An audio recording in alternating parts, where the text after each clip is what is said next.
오늘 말씀을 보면 여러분 생각나는 고사성어가 있지 않습니까? 함흥차사.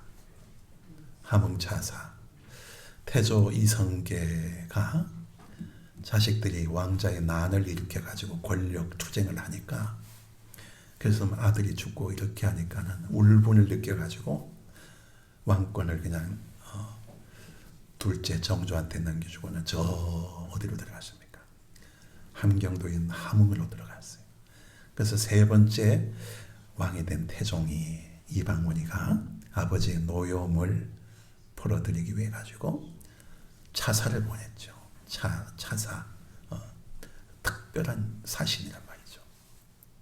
사신을 보내서 황궁하도록, 다시 돌아오도록 그렇게 차사를 보냈는데, 근데 가는 차사마다 전부 죽임을 당하거나 또 감옥에 갇히거나, 그러니까 소식이 없어요. 보내는 차사마다 소식이 없어요. 그래서 그것을 함흥차사라 그렇게 얘기를 하죠. 함흥차사. 근데 오늘 말씀에도 보니까 이런 비슷한, 근데 정반대기는 반대인데 비슷한 그런 성경의 말씀입니다. 보니까 사울 왕이 다윗을 시기해서 죽이려고 하죠. 전쟁에서 나라를 구한 구국의 영웅이 바로 다윗 아니겠습니까? 골리앗 장군을 쳐서 쓰러뜨리고, 그래서 이 민족을 구원했어요. 그래서 전쟁에서 돌아오니까 그 성에 있던 여자들이 이렇게 찬송을 부르는데, 막 칭송을 하는데, 사울은 천천히요, 다윗은 만만히요, 이렇게 막 칭송을 하더라는 거예요. 노래를 부르더라는 거예요. 그래서 궁궐 안에서 그 소리를 가만히 들어보니까 기분이 되게 나쁜 거예요. 나는 왕인데 왕도로는 천천히라고 그러고, 그리고 소년 다윗한테는 만만이라고 그러니까 기분이 나쁘죠. 그래서 저놈을 아예 싹을 잘라야 되겠다. 질투를 한 거죠. 질투. 그 질투가 이만큼 무서운 거예요. 그래서 죽이려고 몇 번이나 창을 던져가지고, 이렇게 되어진 것은 여호와의 영이 사울에게서 떠났기 때문이라 그러죠. 그냥 하나님의 성령이 떠나니까 사람이 이렇게 막 그냥 형편없이 되어지는 거예요. 그래서 여호와의 영이 떠나서 귀신 들린 것 같이 이렇게 사람이 어수선하니까 어느 날 불러다가 다윗이 또 뭘 잘한다 그랬어요? 수금을 잘 탄다 그랬죠. 그래서 수금을 타면서 하나님을 찬양했더니 귀신이 떠나가고 사울 왕이 상쾌해졌더라 그랬어요. 이 정도로 자기를 이렇게 치료해 주면은 그냥 감사해서라도 다윗을 잘 대우해줘야 되겠는데, 하나님의 영이 떠나면은 사람이 이렇게 되어지는 거예요. 그래서 죽이려고 창을 3번이나 던졌어요. 다 피했어요. 그래서 견디다 못해가지고 이 다윗이 어디로 피신을 합니까? 오늘 말씀을 보니까 라마나옳이라고 하는 곳으로 피신을 합니다. 그곳에서 누가 있었느냐 하면은 바로 사울 왕이 있었다는 사실이에요. 그래서 이 소식을 이제 사울 왕한테 사람들이 이렇게 정보를 넣어주는 거예요. 도망간 다윗이 지금 저 라마나옳이라고 하는 곳에 있습니다. 그러니까 이 사울 왕이 전령들을 보내죠. 전령들을. 이 보내는 전령들은 어떤 전령입니까? 죽이기 위한 전령이에요. 죽이기 위한. 태종 방원이가 함흥에 차사를 보낸 것은 그는 아버지 마음을 풀어드리고 돌아오도록 하는 그런 사신이었는데, 여기 이 사울 왕이 보내는 이 사신들은, 전령들은 다윗을 죽이기 위해서 보낸 거예요. 그런데 이상한 일이 벌어집니다. 이 사신들, 이 전령들을 여기 라마나옳에 보내기만 하면은 이 사람들이 완전히 사람이 변해버리는 거예요. 완전히 변화되어져 가지고 어떤 일을 하느냐 하면은 오늘 말씀에 보니까 예언을 한다. 그래서 예언을. 우리가 그 예언이라는 말을 좀 착각하면 안 되는 것이, 이 성경에 쓰이는 이 예언이라는 말은 앞일을 어떻게 예측한다. 그 예언, 그런 예언이 아니고, 여기에 예언은 맡길리의 말씀원이에요. 그 맡길리의. 그래서 성경에 나오는 예언자들이 있죠. 예언서가 있잖아요. 소예언서 있고 대예언서가 있고 한데, 이 예언사를 쓴 예언자들은 앞일을 예측한다 하는 그런 뜻이 아니고 하나님의 말씀을 맡았다 이 말이에요. 맡은 하나님의 말씀을 전하는 것이 예언자예요. 예언자예요. 우리가 자꾸 예언을 그냥 미래를 이렇게 앞일을 예측하는 거. 만약에 사람들이 앞일을 다 예측한다고 그래 보세요. 그럼 어떻게 세상이 혼란스러울 거예요. 세상이 혼란. 그런 예언은 하나님이 원하시는 예언이 아니에요. 성경에도 보니까 고린도전서 14장 1절에 보니까 특별히 너희는 예언을 하려고 하라 이렇게 말씀하셨죠. 예언을 하려고 하라. 이 예언이 만약에 앞일을 예측하는 그런 예언을 한다고 생각해 보세요. 세상이 그냥 혼란스러워질 거예요. 별의별 예언이 다 나올 거예요. 그런 미래 예언이 아니고 성경에서 말하는 예언이라는 것은 하나님의 말씀을 맡아서 그것을 전하고 그것을 묵상하고 그 말씀대로 사는 것이 그게 예언 활동인 거예요.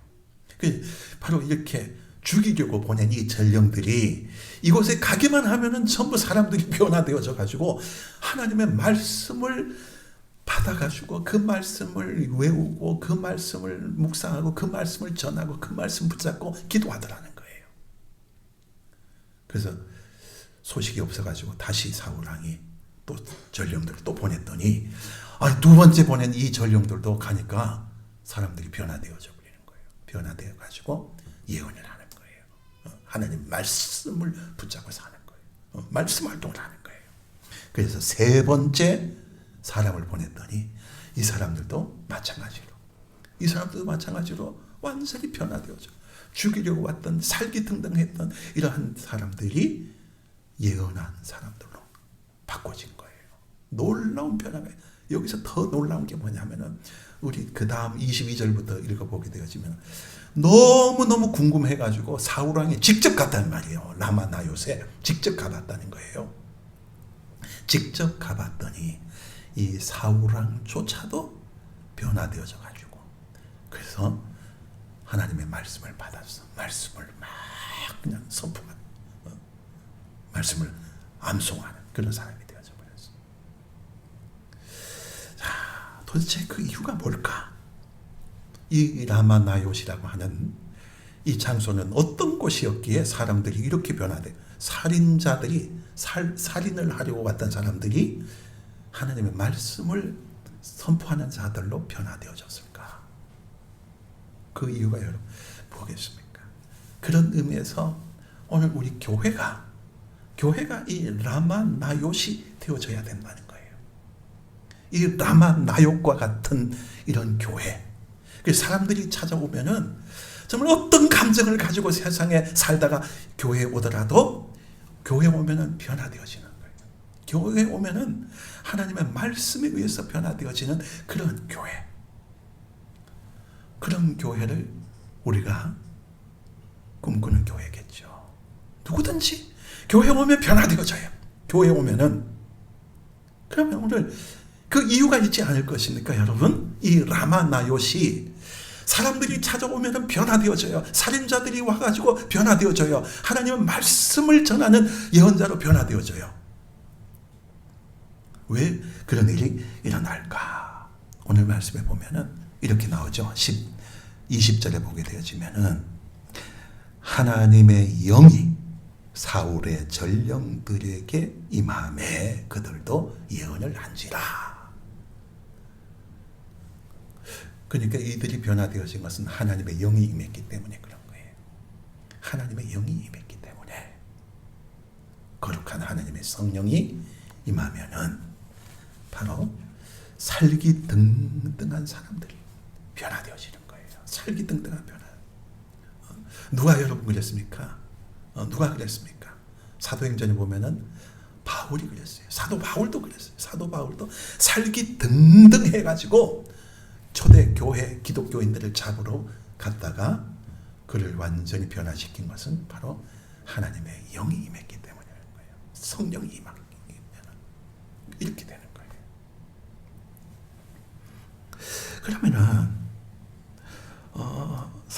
이렇게 변할 수 있었던 그 이유는 바로 하나님의 영이 임하면 이렇게 변하는데, 왜 이곳에서는 하나님의 영이 임했을까? 하나님의 영이 임하지 아니하면은 사람이 변하지 않습니다, 여러분. 사람이 죽어도 못 변하는 것은 그건 성령의 감화를 입지 못해서 그래요. 하나님의 영이 임해야 변화되어지는데, 그래야 깡패였던 이기풍 같은 청년이 위대한 유명한 부흥사가 되어지고, 사도 바울같이 살기등등한 그런 사람들이 하나님의 복음의 사도가 되어지는 그런 놀라운 일은 어떻게 일어나냐면은 하나님의 성령이 아니고서는 안 되는 거예요. 하나님의 영이 내게 임해야 되어진다는 거예요. 스트로츠라고 하는 죄수는 아주 극악무도한 그런 죄수였습니다.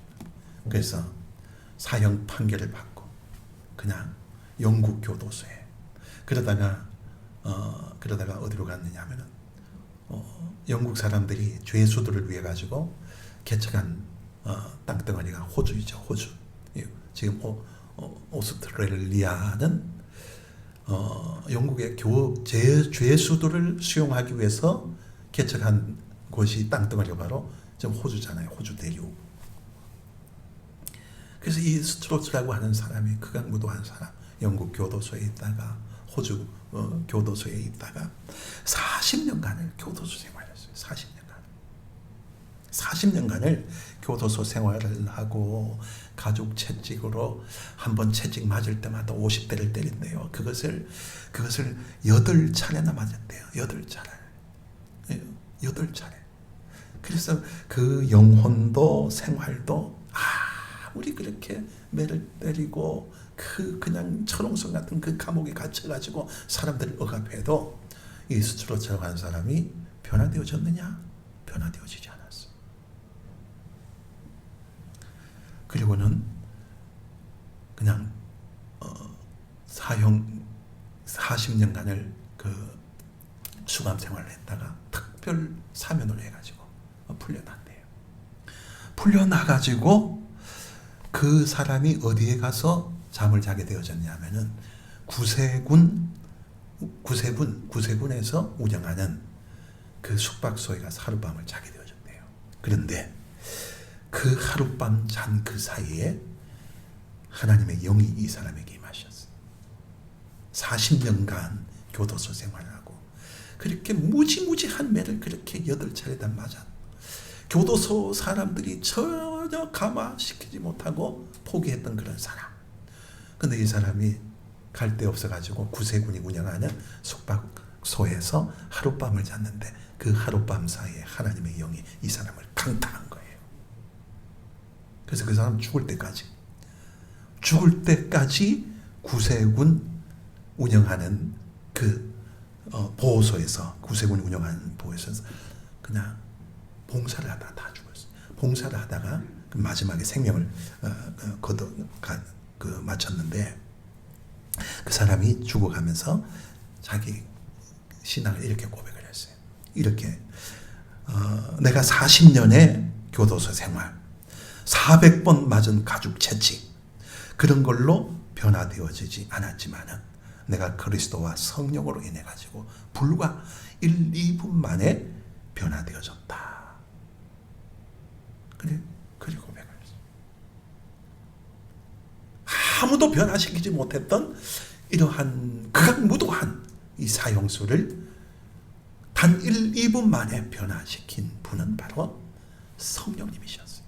성령님. 그 성령님이 변화시켜서 그 사람 죽을 때까지 구세군에서 봉사하다가 그 생명을 맞았어요.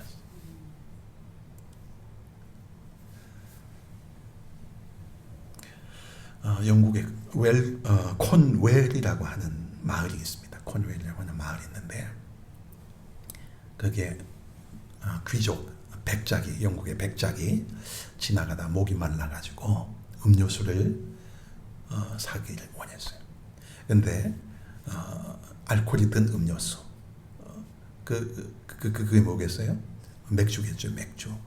맥주를 찾아가지고 마을 전체를 사사히 뒤졌는데 맥주 파는 데가 없는 거예요. 그러다가 한 마을에 그 한 노인을 만났는데 그 노인한테 물어봤다는 거예요. 이놈의 마을에는 어찌 맥주 한 컵도 얻을 수가 없어. 맥주 한 컵도 어디 살 데가 없는 것 같소. 그랬더니 이 노인이 상대방이 바로 지체 높은 귀족 백작인 것을 알고는 예의를 갖춰가지고 모자를 벗고 정중하게 인사를 한 다음에 이렇게 대답을 했대요. 백작 어르신, 이 마을은 100년 전에 존 웨슬리라고 하는 분이 다녀간 마을입니다. 이렇게 얘기를 했어요. 그러니까 그 소리 듣고 이 백작이 아무 찍소리 못하고 그냥 말을 타고 가버렸어요. 그 의미가 여러분 뭐겠어요? 100년 전에 웨슬리가 다녀갔다. 존 웨슬리가 여러분 누구입니까? 감리교회 창시자죠. 그런데 영국 전역에 성령의 강력한 역사를 통해서 영국의 대각성 운동을 일으켜서 영국을 완전히 변화시켰던 그 사람이 바로 존 웨슬리 목사님이었어요. 그래서 그분이 다녀간 곳에는 이런 변화가 강력한 성령의 임재가 있었어요. 그래서 사람들이 막 변화되었어요. 그래서 술집들이 다 문을 닫아, 양조장들이 다 공장 문을 닫았다버려요. 그런 놀라운 얘기예요. 사람이 할 수가 없는 거예요, 여러분. 사람이 할 수가 없는 것이 바로 이러한 사람의 변화는 사람이 할 수가 없어요. 어떤 기구나 어떤 권력이 할 수 있는 것이 절대로 아닙니다. 여러분, 공산주의자들이 그렇게 극악하게 사람들을 변화시키고 유물론자들로 다 만들려고 했었지만은 실패했잖아요. 안 되는 거예요. 오직 성령님이 하셔야 되는 거예요. 그래서 다윗을 죽이려고 보낸 사람들마다 전부 다 변화되어져서 예언자들이 다 되어졌는데, 그럼 도대체 하나님의 영이 임하면 이렇게 사람이 변하는데 이 라마나요시라고 하는 이 장소는 도대체 어떤 곳이었기 때문에 하나님의 영이 임했느냐는 거예요. 우리가 그것을 우리가 발견해야 되지 해야 되지 않겠어요? 그래야 오늘 우리 교회도 하나님의 성령께서 강력하게 임재하시는 그러한 교회, 사람들이 찾아오는 사람들마다 전부 다 변화되어지는 그러한 교회, 그런 교회로 우리가 세워져 갈 수 있지 않겠느냐는 거예요. 왜 하나님의 거룩한 영이 이곳에 임하였느냐? 세 가지를 우리가 찾아보겠습니다. 그 첫째는 바로 마음이 상처받은 사람들이 모인 곳이었기 때문에 그래요. 상처받은 사람들의 피난처가 바로 라마나요시였습니다. 오늘 말씀을 잘 보시면은 18절에 보면은 다윗이 피신하여 그랬죠. 왜 피신했습니까?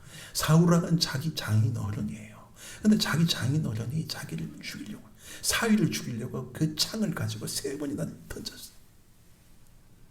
얼마나 그 상처가 컸겠어요. 자기는 나라를 구원한, 나라를 구국한 그런 구국 영웅인데, 근데 그걸 질투해가지고, 그래가지고 도망 다닌 거예요. 장인어른을 피해가지고 도망을 다니다가 라마나요시라고 하는 곳에 찾아온 거예요. 그래서 이곳은 어떤 곳이냐면은 그냥 상처받은 사람의 도피처였어요. 그래서 오늘 말씀에 보면은 이 다윗이 여기에 이 라마나요시에 거주하고 있는 이 사무엘 선지자한테 자기 사정을 지금 다 고했다 그랬죠. 다 전했다 그랬어요. 교회라는 곳이 바로 이런 곳이 되어야 된다. 교회는 바로 상처 입은 영혼들이 찾아와 가지고 자기의 아픔을 다 이렇게 토로하고 다 이렇게 고하는 곳이 바로 교회인 거예요. 상처받은 영혼들이 하나님 앞에 자기의 그 상처를 다 토로하면서 하나님 앞에 간절히 기도하게 되어지면 하나님의 영이 임하는 거예요. 성령이 임하신다는 거예요. 여러분, 누가 그랬습니까? 누가 그랬습니까? 이 사무엘상을 시작할 때 우리는 한나, 사무엘의 어머니 한나를 여러분 보지 않았습니까? 얼마나 상처가, 아들 못 낳는다고 해가지고 그냥 작은 엄마가 그냥 아들 하나 낳고 나서는 얼마나 구박하고 얼마나 위세를 떠는지. 그 상처는 너무너무 컸어요. 자기가 본 부인인데 그 첩으로 들어와가지고 아들 낳았다고 해가지고 구박한다는 거예요. 그래서 너무너무 상처가 되어가지고 성전에 올라가가지고 얼마나 그냥 눈물 콧물 쏟아가면서 그렇게 기도를 했어요. 정말 술 취한 사람같이 그냥 그렇게 기도를 했어요. 근데 하나님의 영이 임하셨지 않습니까? 그래서 하나님께서는 그 기도에 응답을 해주셨고, 그래서 사무엘 선지자를 주신 거예요. 여러분, 살아가면서 상처받지 않는 사람 없어요. 세상 살아가는 것이 다 상처예요. 인생은 태어날 때부터 출산 상처가 있다고 그러죠. 다 상처가 있어요. 어떤 생물학자가 콩 하나를 가지고 연구를 해봤대요. 이 완두콩이 싹을 내는 그 과정을 현미경을 가지고 자세하게 관찰해봤대요.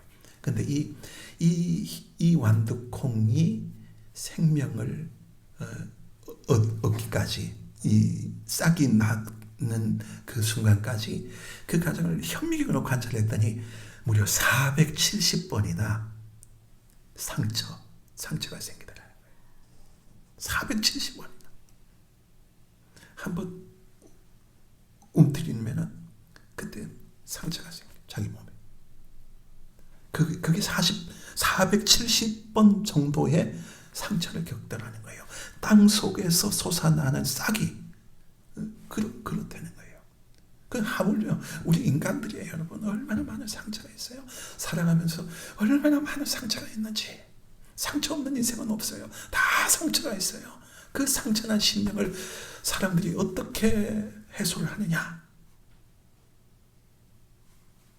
하나님을 알지 못하는 사람들은 술로 하겠지요. 그냥 세상에 어떤 인간적인 방법을 하겠죠. 어떤 사람들은 막 환각제 이런 것들을 해가지고 잊어버리고 싶어 하겠죠. 그것을 견디지 못하고 어떤 사람들이 극단으로 그냥 다리에서 뛰어내리는 그런 사람도 있죠. 그래서 사람들이 상처 없는 사람이 없어요. 상처 없는 사람이. 어떤 사람이, 어떤 청년이 실수로 그냥 큰 잘못을 저질렀어요. 그래서 이게 마을에 모여가지고 옛날에는 그냥 막 돌멩이를 던지는 거예요. 돌멩이를 그냥 못된 사람은 직접 그 사람한테 그냥 얼굴에 직접 던진 사람도 있지만 되게 그래도 마을 사람들이 그냥 그 앞에다 던지는 거예요. 네가 잘못을 뉘우쳐라. 다 돌멩이를 던지는 거예요. 이 날아드는 돌멩이를 받으면서도 이 청년이 그랬대요. 그래, 내가 실수했으니까 잘 달게 받자. 그 날아드는 돌을 묵묵히 잘 받았어요. 그러다가 보니까 자기가 정말 믿고 따르는 존경하는 스승이 앞으로 지나가게 되어진 거예요. 근데 이 스승이 어떤 그 제스처를 취해야 되거든요. 마을 사람들이 다 하는 것처럼 제스처를 취해야 하는데 돌을 가지고 이 청년 제자한테 던지지를 못하고 장미꽃을 꺾어가지고 이 청년한테 던졌대요. 근데 그 장미꽃을 몸에 맞은 이 청년이 충격을 받고 쓰러져. 장미꽃이 여러분 충격이 있습니까? 근데 가장 믿고 따르고 존경했던 자기 스승이 자기에게 던진다는 것에 충격을 받은 그 상처로 인해 가지고. 그래서 사람은 여러분 누구에게 상처를, 가장 가까운 사람한테 상처 입는 거예요. 가장 가까운 사람한테. 그렇잖아요. 잘 모르는 사람한테 상처받는 사람이 있습니까? 다 가까운 사람한테 상처를 받아. 그 이 상처가 없는 사람은 하나도 없어요. 다 상처가 다 있어요. 이러한 상처를 가진 사람들이 하나님을 찾으면은 하나님의 성령께서 저들을 담아주는 거예요. 만져주는 거예요. 여러분 엘리야가 어떤 사람입니까? 바알 선지, 아세라 선지 850명을 대적해 갖고 싸움에서 이긴 그런 큰 선지자예요. 그런데 그 싸움에서 이기고 나니까 이 아합 왕의 아내 악한 여자 이세벨이 이 엘리야를 죽여야 되겠다. 그 소식을 듣고는 겁이 나가지고 어떻게 합니까? 도망가죠. 도망가서 어디에서 쓰러집니까? 로뎀 나무 앞에 쓰러져요. 로뎀 나무 아래 쓰러집니다. 탈진했어요. 그래서 그냥 하나님 이제 죽고 싶습니다. 죽여주세요. 그 상처로 인해 가지고 로뎀 나무 밑에 쓰러져 가지고 죽여주세요 이러는 거예요. 죽여주세요. 그럴 때 하나님께서는 이 엘리야를 위로해 주셨죠. 일으켜 세워주셨죠. 먹을 것을 주시고 물을 먹이고 단잠을 자게 하셨어요. 그래서 다시 힘을 얻었죠. 그래서 사흘 길을 걸어갔어. 사흘 길을 걸어가서 다시 자기 사명을 감당했어. 여러분, 교회는 바로 이런 곳이 되어야 된다는 거예요. 교회는 이런 곳이 되어야 돼. 상처 입은 사람들이 찾아와서 하나님의 위로를 받는 그런 곳이 되어져요. 여러분, 우리가 세상에서 상처를 입었고 그 상처를 가지고 아버지 집에 나와서 그 상처를 하나님 앞에 완전히 구하게 되어지면은 하나님의 성령께서 우리를 품어주시고 위로해주시고 싸매어주시고 우리에게 새 힘을 주시는 그것이 바로 성령의 역사예요. 오늘 우리 교회가 그런 교회가 되길 바랍니다. 그런 교회. 상처 입은 영혼들이 찾아와서 하나님의 위로를 받고 새 힘을 받는 그런 교회. 상처 입은 사람들이 모인 곳에 하나님의 성령께서 찾아오십니다. 그 다음에 두 번째로는 말씀을 가르치는 곳에 성령이 오십니다. 말씀을 가르치는 곳에. 오늘 19장 오늘 20절의 말씀을 보면은 이 사울을 보낸 이 전령들이 가봤더니 그들이 선지자 무리가 예언하는 것 여기에 나오죠. 선지자 무리가 예언하더라. 여기 선지자들은 생도들이에요. 선지 생도들. 지금 사무엘이 이 선지 학교에 지금 오늘날로 치면 그냥 학장 되는 거예요. 총장이 되는 거예요. 총장이 되어지고 막 그 선지 생도들을 가리키고 나니까 이 선지 생도들이 배운 대로 하나님의 말씀을 받아가지고 말씀을 묵상하고 말씀을 서로 그냥 토론하고 말씀을 가르치고 말씀을 선포하고 그 말씀이 선포되어지는 곳에 말씀을 가르치는 곳에 그리고 다음 세대들에게 말씀을 가르치는 곳에 하나님의 성령이 임하더라는 거예요. 그 교회는 어떤 곳이어야 됩니까? 다음 세대를 위해서 말씀을 가르치는 곳이 되어야 되는 거예요.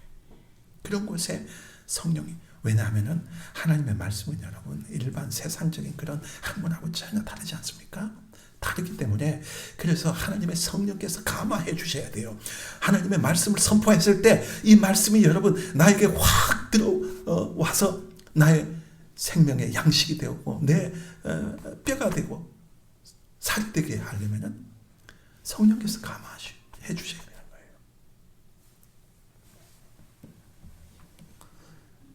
에스겔 37장에 보게 되어지면은 하나님께서 에스겔에게 골짜기의 마른 뼈들을 향하여 말씀을 대언하라 그렇게 말씀하시죠. 골짜기에 보니까는 그냥 마른 뼈들이 쫙 깔려 있어요. 그냥 해골의 골짜기였어요. 근데 에스겔을 향해 가지고 그 골짜기의 뼈들을 향해 가지고 말씀을 대언하라. 말씀을 대언하라. 그래서 그 말씀대로 골짜기를 향해서 말씀을 대언했더니 어떤 일이 일어났습니까? 생기가 사방에서부터 불어와 가지고 그 뼈들한테 들어가 가지고 그 뼈들이 가죽이 붙고 그리고는 그 군대가 그 뼈들이 나중에는 뭐가 되었다 그랬어요? 군대가 되었다 그랬죠. 큰 군대가 되었다 그랬죠. 그걸 환상으로 보여주셨어요.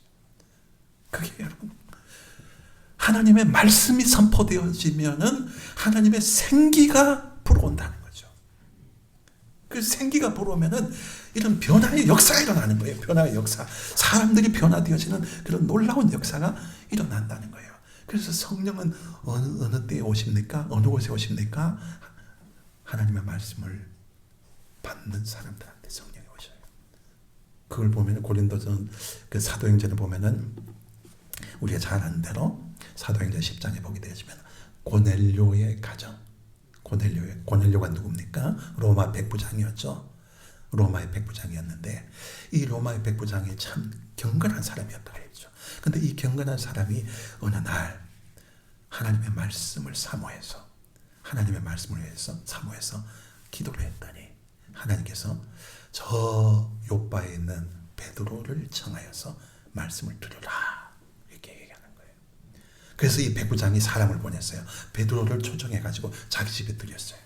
자기 집에 들어올 때 어떻게 했다? 전부 엎드려서 베드로가 들어오니까 엎드려서 베드로를 맞이했어요. 왜 그랬겠어요? 하나님의 말씀을 가지고 오시는 분이라는 거예요.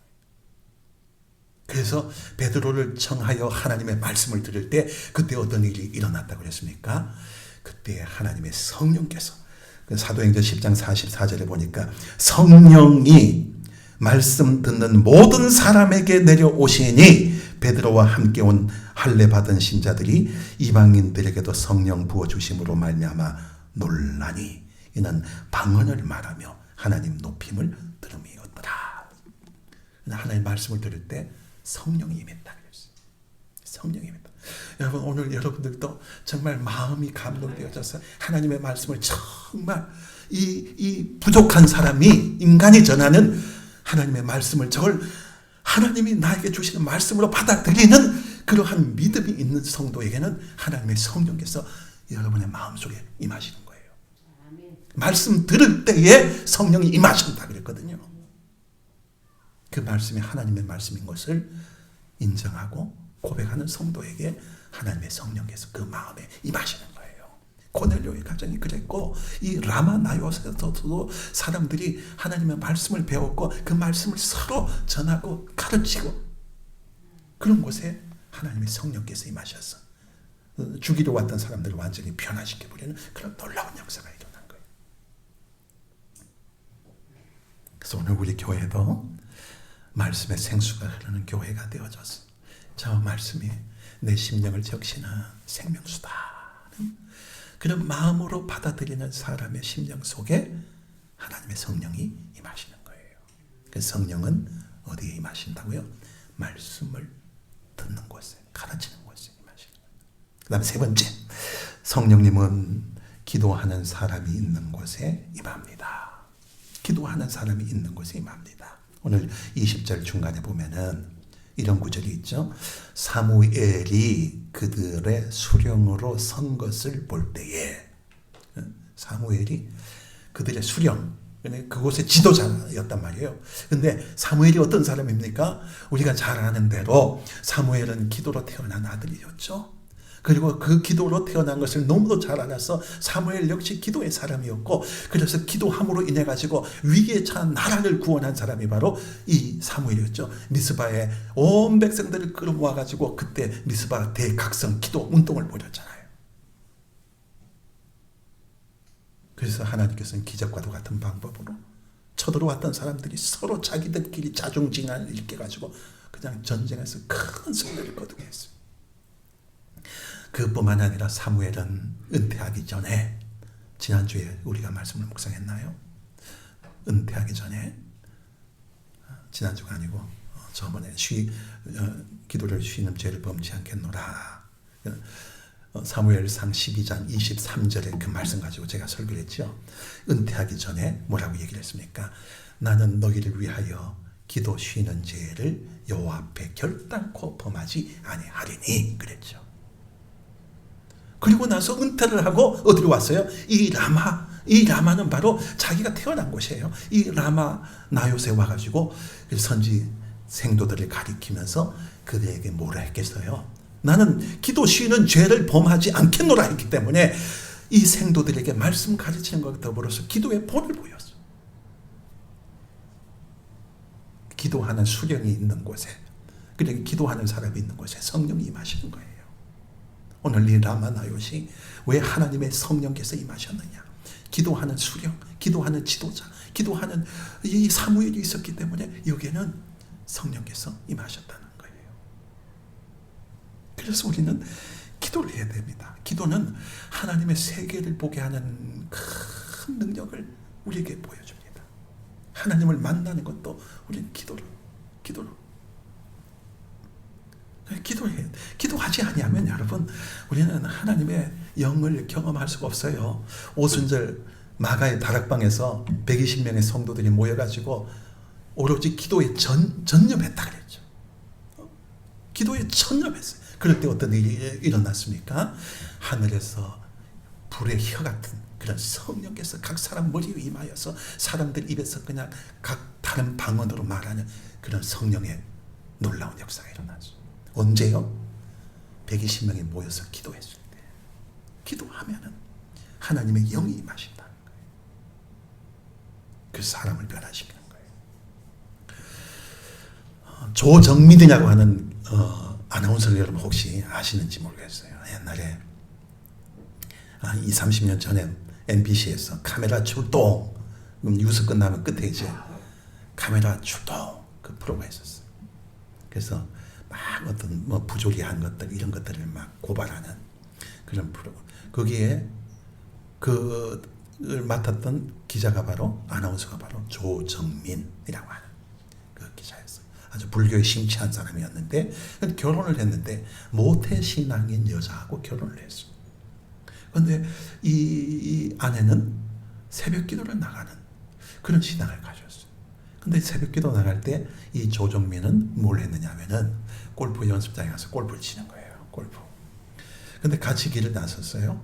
나는 골프장에 가고 아내는 교회로 가는데 갔더니 오늘은 골프 연습장의 문을 닫았어요. 에이 돌아볼까 하다가 도대체 우리 안식구가 다니는 그 교회 새벽에 도대체 뭘 하느냐 해가지고 아내가 간 그 교회를 그냥 옷을 푹 뒤집어 쓰고 자기인 것 표 안 나게 해가지고 그래 들어간 거예요. 카메라 고발이라고 하는 프로그램을 하도 오래 해가지고 여기서 내가 어떤 것을 발견해가지고 고발하자 그런 마음으로 갔대요. 그런 마음. 도대체 이 새벽에 사람들이 모여가지고 뭘 하는가 그런 마음으로 갔대요. 그냥 뒷자리에 앉았는데 그때 성도들이 모여가지고 기도회를 하잖아요. 새벽 기도회를. 새벽 기도를 하는데 그 새벽에 바로 이 완악한 불교에 심취한 고발을 전문으로 하는 그 기자, 이 기자를 완전히 그냥 변화시킨 거예요. 성령께서 이 사람을 쳐서 쳐버렸어요. 그 완전히 변화되어졌죠. 완전히. 그래서 그 다음 날부터 아내 따라서 온누리교회, 서울의 온누리교회를 다니게 되어졌고 결국은 MBC 퇴사해가지고 이분이 신학을 하고 그래서 교회를 개척했어요. 서울에서 온누리 비전교회인가 그 교회를 개척했어요. 그 목사님이 되셨어요. 목사님. 불교에 심취한 고발을 전문으로 하는 교회에 어떤 뭐 부조리가 있나 없나 그거를 한번 잠입해서 알아보려고 들어갔다가 그 기도회에서 성령께서 이 사람을 완전히 강타시켜버린 거예요. 기도는 하나님의 성령께서 임한 게 통로예요. 그래서 우리가 성령의 사람이 되기를 원한다면은 우리 기도하는 사람이 되어야 되겠죠. 기도 없이 어떻게 성령께서 다스리는 사람이 되어질까요? 안 됩니다. 절대로 안 됩니다. 그래서 오늘 우리 교회는 이 라마나욕 같은 그런 교회가 되길 꿈을 꿉니다. 여러분 우리 교회가 그런 교회, 사람들이 찾아와서 변화되어지는 교회, 상처 입은 영혼들이 교회에 찾아와서 하나님의 위로를 받고 새로운 사람들로 거듭나는 그러한 교회, 이 라마나욕 같은 그런 교회가 되기를 소망합니다.